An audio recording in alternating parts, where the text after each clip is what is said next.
Standby mga kapuso, depende yan sa weather lang yan. Anong gagawin natin? Eto na, sandali. Saksi sa Double B! Nasa linya natin Dr. Jean Encinas Franco, ang professor po ng Department of Political Science ng University of the Philippines. Professor, magandang umaga, si Joel Suweng. Good morning, ma'am. Hi, good morning, Joel at Suweng. Good morning sa mga nakikinig. Ang ingay po ng issue ng biglang snap election. From out of nowhere, mula sa kawalan, biglang sumingkaw si snap elections. Diba? Ang sabi ni Chairman Garcia kanina, kung legal ang pag-uusapan, hindi pwede kasi kailangan may batas. Pero doon tayo sa usaping politikal. Hinog po ba ang sitwasyon ng Pilipinas ngayon para sa isang snap election? Kasi ang contention ay ni Senator Alan Cayetano ay wala na raw tiwala ang taong bayan sa gobyerno. Alam mo, sa akin, irresponsible yung statement na na nilabas niya kasi maaring naririnig ko yan ng mga biro sa ordinaryong tao pero hindi yan pwedeng gawing statement ng isang incumbent senator kasi Bakit po? yan. Nag-i-invite yan ng political instability. Diba? Parang sabihin, isinusuko mo na yung institusyon mo bilang yung institusyon ng Senado bilang miyembro ka na wala nang magagawa, hindi ba? So hindi maganda 'yon. Political instability because sabi nga ni Chairman Garcia, kailangan ng batas. So anong gagawin habang wala pang batas? So nag-i-invite siya ng instability at saka ang alam ko walang walang provision ng Constitution pag nag-resign yung Congress. Meron President and Vice President. So di ba? Sa ganitong kaguluhan, hindi nakakatulong yung ganong statement galing kay Senator Cayetano. Pero obviously, Professor, there's a dwindling trust, no? Parang bumabagsak ang pagtitiwala talaga ng taong bayan sa gobyerno dahil nga doon sa lumalabas na mga issue ng corruption po ngayon. Ano ba pwedeng gawin dito? Kasi, hanggang 2028 pa. Tatama yan. 2028. Alam mo, susunod na election. Kaya nga yung dapat talaga i-advocate natin na yung ICI hearings ay maging ma-live stream.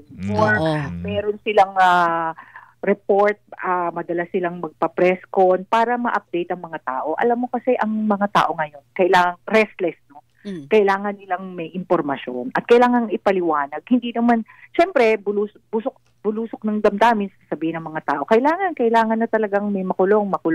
Kasama yan sa partiyan ng sa advokasya. Pero dapat maipaliwanag na ganito yung nangyayari. Kumbaga may makukulong. Yun ang i-assure na hindi naman bukas. Hindi siya makalawa pero merong makukulong at papunta na tayo doon. Yun ang kailangan lang ng tao. Kung walang naririnig ang tao, walang information na natatanggap, natural, magiging restless. Sabi po ng Presidente, hindi raw pwedeng madalain yung process ng filing ng kaso kasi kailangan tiyakin na airtight. Ibig sabihin talagang tatayo sa korte, tingal man o legal, ang maisasampa laban dun sa mga sangkot dito sa anomaliyang ito. Pero pag sinabi, hindi kailangan madaliin, baka magkaroon dun pumasok yung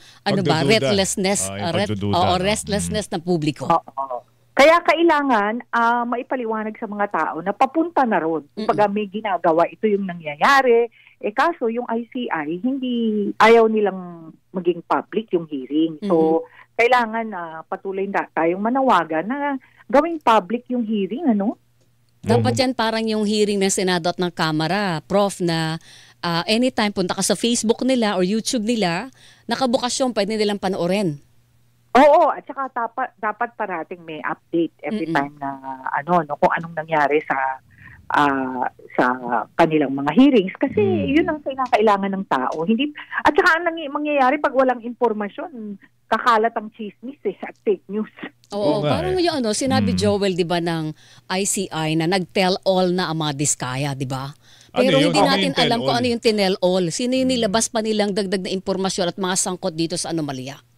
Totoo yan. Oo, totoo yan. Wala tayong narinig. Sinabi tell all. Wala tayong narinig.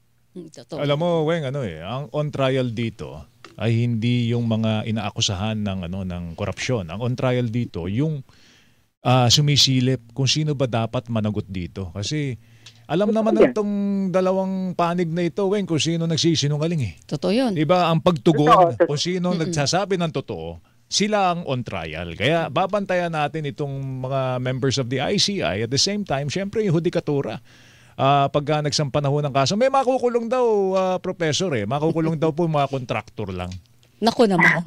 Yan ang yan ang Mukhang yung mga mastermind, hindi po makukulong dahil nagtatakipan na sila, Weng. Diba? Natutunto na kami. Palitan na natin ang liderato. Natutunto na kami.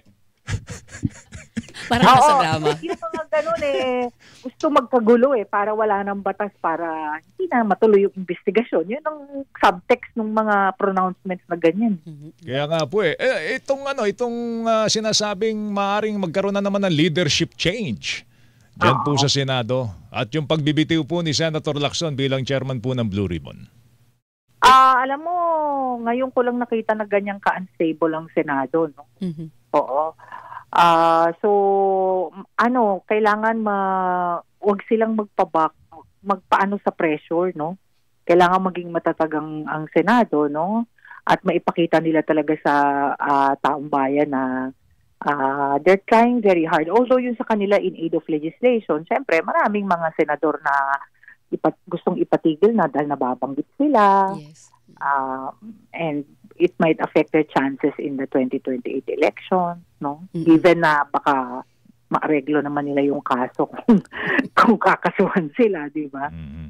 Hindi, in the guise of integrity nga Kaya gusto nila ipatigil Hindi po. Pwede ba yun? In the guise of the integrity of the na institution. nakahang na nga mga pangalan nila sa public, di ba? Siyempre mas gusto mo malinis ang pangalan mo, di ba, Prof? Oo. Exactly. Oo. Alright. I think doon nag-uugat yung gulo sa liderato sa Senate ngayon. Sabi nga ni Ma'am, ngayon lang naging ganyan kabuway ang liderato ng Senado kasi lahat sila ay nababahiran, di ba, Prof? Tama yung sinabi ni Weng Old Boys Club. Yes. Sila yung If nagtatakipan. anything, dapat nga mag-reflect ang Senado at ang Kongreso bilang institution regarding dun sa mga practices na ginagawa nila na hindi mabuti, like yung insertion, no? Oo. Hindi while it's their duty na mag-insert, pero ang hindi maganda yung sa BICAM ka nag-i-insert, tapos na yung debate. Kasi lagi mong pagsususpechahan, bakit kinailangan niyang isikreto yung amendment niya o yung insertion niya? Bakit hindi sa harap ng ng plenary or ng komite, bakit ganito, di ba? Yun yung problema. Professor, salamat sa oras mo. Mag-ingat ka. Ma'am, good morning. Thank you. Good morning. Thank you. Dr. Jean Encinas Franco, Professor, Department of Political Science, UP Diliman.